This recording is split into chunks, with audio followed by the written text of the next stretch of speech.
What's going on, Patrick? You all right? Yeah. Got some search warrants for your property here. We need to come in and talk to you, all right? Okay, let's go on in. This is 59-year-old Patrick Scott. 6 months after his neighbor, 17-year-old Valerie Tyndall, vanished, police are finally at his door. Patrick wasn't just her neighbor, he was her boss and her best friend's grandfather. When asked about her, he had an explanation. You gave me some names a little bit. I only know the one boy. I don't even know him, I just know the name. A story that sent police chasing leads far from this house. But as deputies began searching his property, that story came apart, because Valerie didn't run away. And the secret of what happened to her was waiting, buried, on Patrick Scott's land. It wasn't gonna happen. What'd you do to her? Tell us what you did to her. Things got out of hand. On Wednesday, June 7th, 2023, 17-year-old Valerie leaves for work in the small, safe community of Arlington, Indiana. Almost immediately, her mother senses something isn't right. Valerie never works Wednesdays. She tells herself not to panic. Maybe Valerie is with friends. Maybe she's out on a date. But as the night drags on, concern turns to alarm. She calls Valerie's boss, the neighbor across the street, 59-year-old Patrick Scott. When Patrick tells her Valerie never showed up, the panic sets in.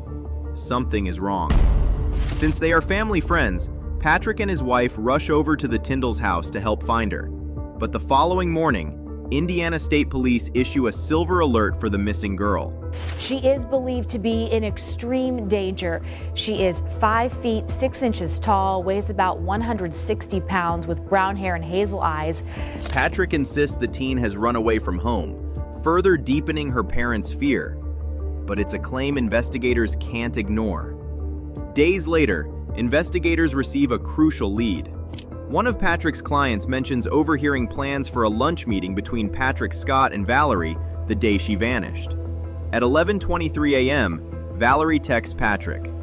This prompts a formal interview.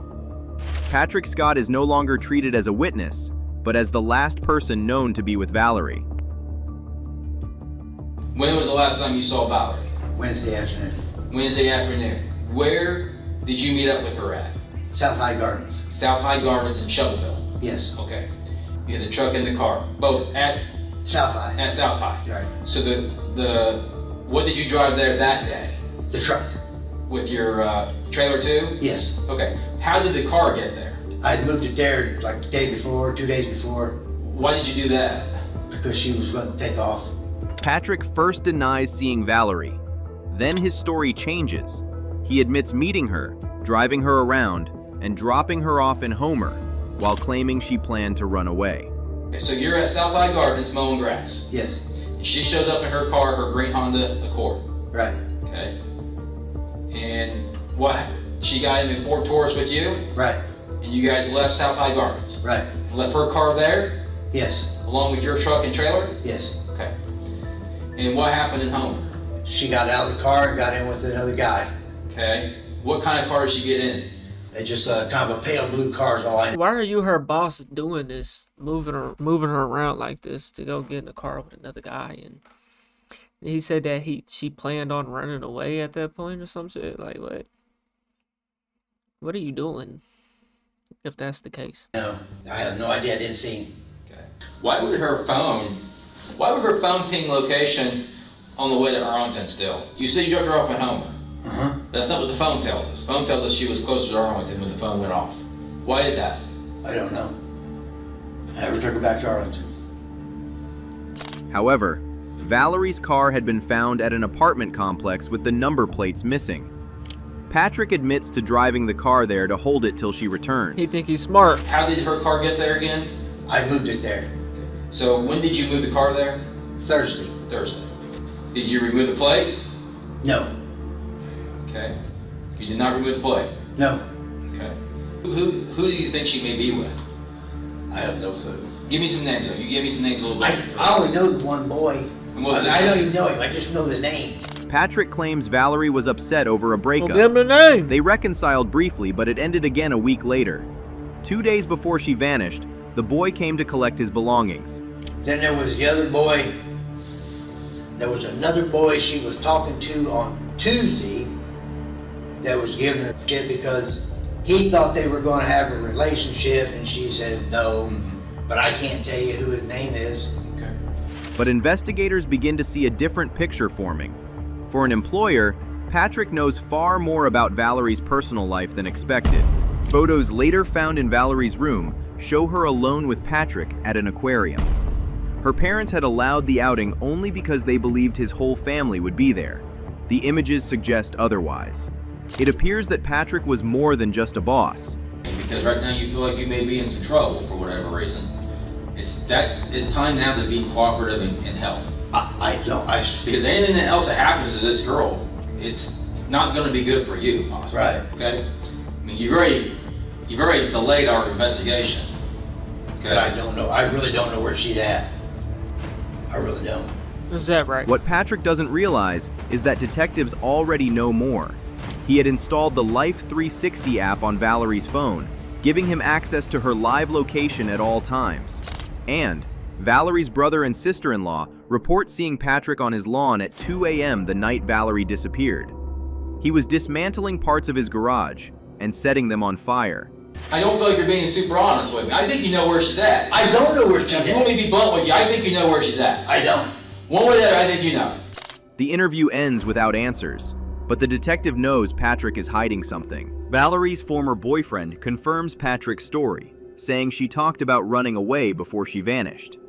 On the surface, the investigation appears to stall, but attention begins to narrow on one detail: the phone Patrick Scott purchased for Valerie. Each geolocation draws investigators closer to the truth. A social media photo posted the day she disappeared resurfaces, where Valerie's orange nail polish stands out. A small detail, easy to overlook, waiting to matter. On July 10th, 2023, Patrick is brought back to the station for yet another interview, but this time, the stakes are higher. Detectives aren't coming empty-handed. They arrive with 3 search warrants, and one of them is for his DNA. So the first one that we'll do is for the swabs in your mouth. The second search warrant is for the address of 2366 North Oak Street. Okay. For the property, okay? And the third search warrant is for 2394 North Oak Street, also in Arlington, for the property, okay? Okay. That's what the 3 search warrants are for. If I ask you questions today? No, that's my attorney now. Okay. With the warrants in hand, investigators hope this is the break that finally leads them to Valerie. DNA swabs are taken, properties are searched, but Valerie is still nowhere to be found. Over the following months, detectives execute more than 50 search warrants across Arlington, chasing every possible lead tied to Valerie's disappearance. 5 months pass. 5 months. Valerie's 18th birthday comes and goes on August 29th. Then, on November 28th, officers return to Patrick's property. This time, they place him under arrest for concealing evidence. Yep.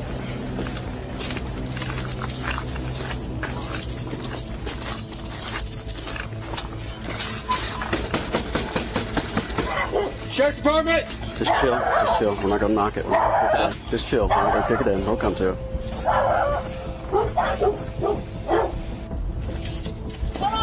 Hey, Patrick. Hi, guys. What's going on, Patrick? You all right? Yeah. Got some search warrants for your property here. We need to come in and talk to you, all right? Okay, let's go on in. Another search warrant follows. What investigators uncover changes everything. Is that right? On a lot owned by Patrick, adjacent to his house, detectives notice a fresh dirt mound scattered with debris. Oh shit. Digging through the soil, they uncover a homemade wooden container, built from OSB and 2x4s, wrapped in a tarp over 5 feet long. Inside are paperwork and several VHS tapes. They keep digging. A second box emerges, nearly Niggas be so retarded, bro. Like, you really think you finna bury VHS tapes and paperwork as if that shit finna just disintegrate. Plastic don't even disintegrate. identical, duct tape sealing every seam, yet emitting an unmistakable odor. When the inner black plastic is opened, human remains are found. The orange-painted fingernails stand out immediately. It isn't confirmed yet, but detectives fear they've just found Valerie. Patrick Scott is brought to the station once more. This time, investigators are no longer asking questions. They have answers. I'm going to tell you everything I know. And we're going to prove. Why the fuck does this dude have his gun basically tucked into his hoodie, bro? You're loafing. Y'all see that? He got his gun, like he got his hoodie over his gun, bro. What the hell? All right? This has got to be a small ass town. But what I want to know is the why. And what you want to tell me is I'm sitting here watching you tear up right now. You want to tell me the why, okay? So, does that make sense? Yes. I'm not trying to be a jerk to you. Then, the tone shifts. The investigator pivots from conversation to confrontation. You drove Valerie ultimately back to your residence, okay? And you arrived at your residence at 12:59 p.m., okay? According to Valerie's phone data and a carefully constructed timeline, she was with Patrick and driven to his residence just before 1 p.m. After that, there is a gap. What happened in those missing minutes becomes the center of everything. That led us to today, in which we found the box with Valerie's body in it behind your shed, okay? That we talked to you earlier about that had the porn videos in it. Had Okay? what? Had the porn videos in it. The detective reads Patrick his rights. The interview enters its final phase. Denial is no longer viable. This is the moment confessions are born, or forever withheld. Patrick learns that the detective has picked up his wife Linda to be questioned as well. The implication is clear. She might share the responsibility for whatever happened on June 7th. Silence will not protect anyone. The investigator appeals not to fear, but to conscience. To whatever remains beneath the facade, Patrick has maintained for months. This is the last opening he will be given. The strategy works. I got carried away. Doing what? Huh? Doing what? Doing what? Just lay it out to me. Lay it out to me. What Go happened? ahead, tell She you tried already to slipped blackmail up. me into buying her a car. Is that right? It wasn't gonna happen. Things just got carried away. Is Well, that explain that to me. What's that mean? Does Linda know about it? Nope. Okay. So you were supposed to buy her car in. Hold on, let me hear that right. She didn't want to sell it to you no more. Doing what? Just lay it out to me. Lay it out to me. What happened to her? She tried to blackmail me into buying her a Or car. blackmail him into buying her car. And he didn't It want wasn't to. gonna happen. Things just got carried away. So you killed her, huh?